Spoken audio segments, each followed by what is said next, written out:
পাউরুটি দিয়ে, ডিম দিয়ে, দুধ দিয়ে, কনডেন্স মিল্ক দিয়ে সুন্দর করে একটা আপনার পুডিং তৈরি করা হয়েছে। পুডিংটা খুব সুন্দর হয়েছে। তো দেখাই পুডিংটা।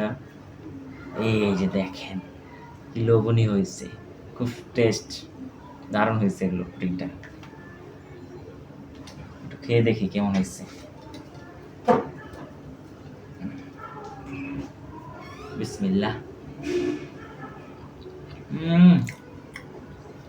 অসাধারণ, যেমন টেস্ট যেমন মজা। এই যে পুডিং, ঈদ উপলক্ষে পুডিং বাসায় তৈরি করা হয়েছে।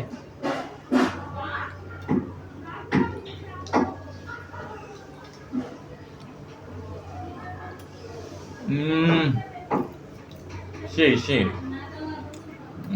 একটা টেস্ট, মানে একেবারে ক্রিমি ক্রিমি।